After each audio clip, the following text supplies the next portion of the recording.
औज़ुबिल्लाहिमिनश्शैतानिर्रजीम बिस्मिल्लाहिर्रहमानिर्रहीम। अस्सलामु अलैकुम दोस्तों, आज हम एक नए चैप्टर की शुरुआत करने जा रहे हैं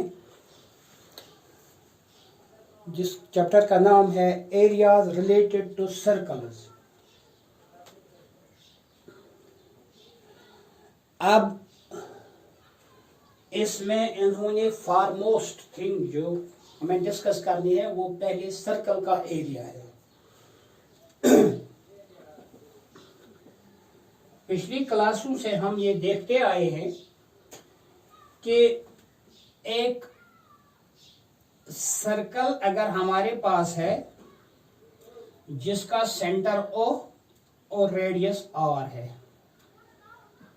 इसका एरिया होता है पाई R स्क्वायर। ये तो हमने पिछली क्लासों में पढ़ा है। आज थोड़ा हम इसी बात को लेकर थोड़ा सा इस फार्मूले को एलॉबरेट करने की कोशिश करेंगे कि ये एरिया ऑफ सर्कल किस तरह पाई R स्क्वायर के फार्मूले से हमें मिलता है। ये सिंपल सी बात है, इसमें कोई परेशानी की बात नहीं है। हम सीधा एक कार्डबोर्ड लाएंगे और कार्डबोर्ड को हम एक सर्कुलर शक्ल में काटेंगे। जैसे ये सर्कल, फॉर एग्जांपल ये सर्कल जो है ये मैंने एक कार्डबोर्ड से काट के बनाया है। अब हम क्या करेंगे, इतना तो हमें इससे पहले पता है प्रीवियस क्लासेस में या प्रीवियस लेसन्स में, सर्कमफ्रेंस जो है, सर्कमफ्रेंस वो है 2 पाई R, यानी इस सर्कल की ये बाउंड्री जो है इसकी कुल लंबाई 2 पाई R है। ये तो आप लोगों को भी मालूम है और आप लोग शायद 6th से ये पढ़ते आए हैं। इसी सर्कमफ्रेंस की मदद से हम ये फार्मूला डिराइव करने की कोशिश करेंगे कि इस सर्कल का एरिया जो है ये पाई R स्क्वायर है। तो हमें क्या करना है, जब हमने कार्डबोर्ड पर एक सर्कल शक्ल का सर्कल जैसा फिगर एक काट लिया, उसमें हम क्या करेंगे, उसको हम 8 कम से कम, ये तो 4 हो गए, 5 और 6,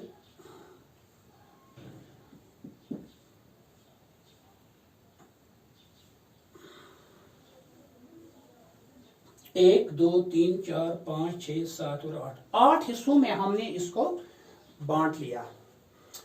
अब हम क्या करेंगे, ये पहला हिस्सा, ये 2, ये 3, ये 4, ये 5 और ये 6, ये 7 और ये 8।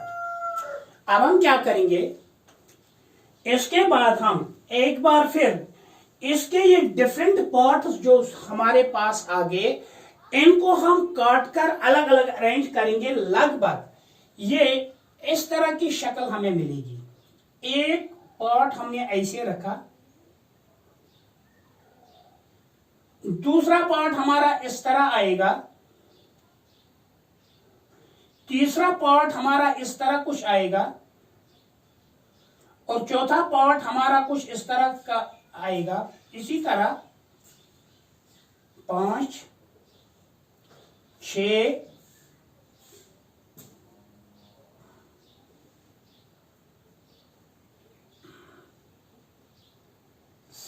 7 और 8, यानी इसका ये सर्कमफ्रेंस जो है ये हमें एक ये हिस्सा है, यहां से अगर हम ले लेंगे ये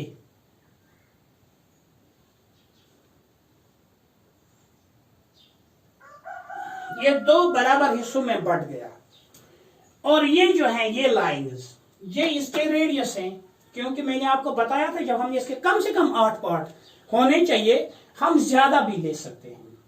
और जिस वक्त हम ज्यादा ले लेंगे, एक वक्त ऐसा आएगा जब ये आर्क्स छोटी होती जाएंगी और ये रेडियस जो थे ये जो पर स्लांटिंग पोजीशन में थे ये बिल्कुल वर्टिकल हो जाएंगे। तो हमें लगभग नहीं बल्कि डेफिनेटली हमें एक ऐसी शक्ल मिलेगी जो रेक्टेंगल जैसी होगी। यानी इस सर्कल को जब हमने बहुत सारे पार्ट्स में इक्वल आर्क्स के काट लिया तो हमें एक रेक्टेंगल शक्ल मिल सकती है जिसमें ये ब्रेडथ साइड जो है ये रेडियस होगा और ये जो है ये हाफ ऑफ इट्स सर्कमफ्रेंस होता है, 1/2 ऑफ 2 पाई आर यानी पाई आर।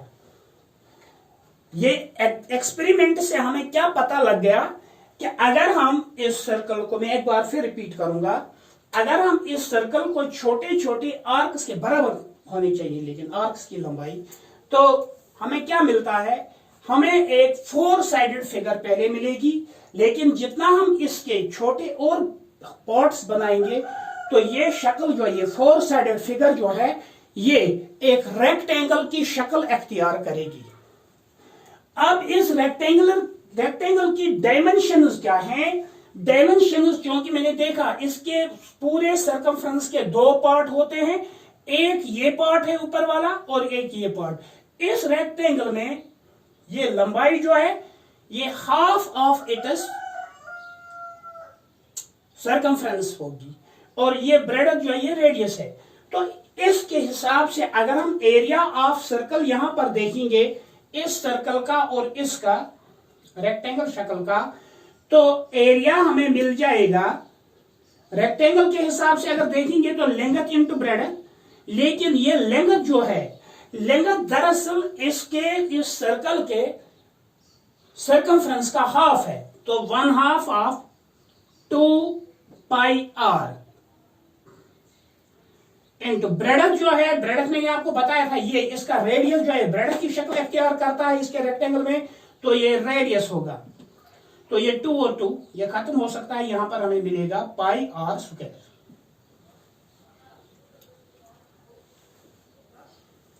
तो इस तरह हम इस नतीजे पर पहुंचे कि सर्कल का एरिया जो है ये पाई आर स्क्वायर के बराबर होता है, जबकि पाई जो है ये कांस्टेंट 22/7 या 3.14 अप्रोक्सीमेटली, और आर जो है वो इसका रेडियस की लंबाई है।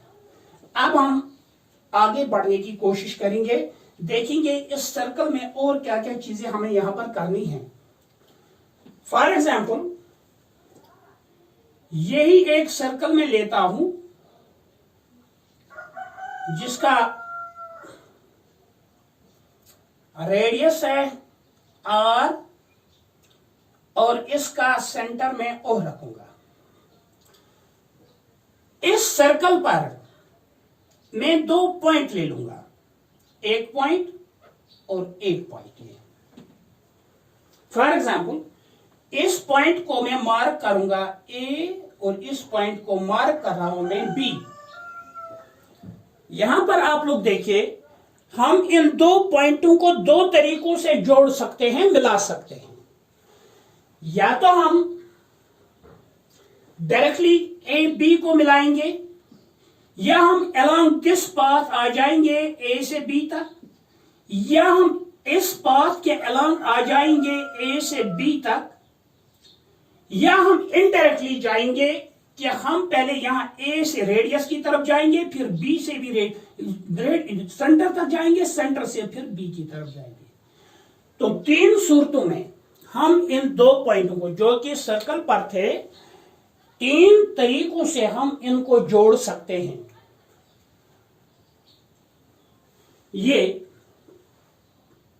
या तो हम अलोंग दिस पाथ यहां से यहां तक जाएंगे, या हम इस सर्कल के इस वाले पार्ट से, सर्कमफ्रेंस के इस वाले पार्ट से ए से बी की तरफ जाएंगे, या हम पहले ए से सेंटर की तरफ जाएंगे फिर सेंटर से बी की तरफ जाएंगे। तो 3 सूरतों में इस सर्कल के पार्ट्स होते हैं।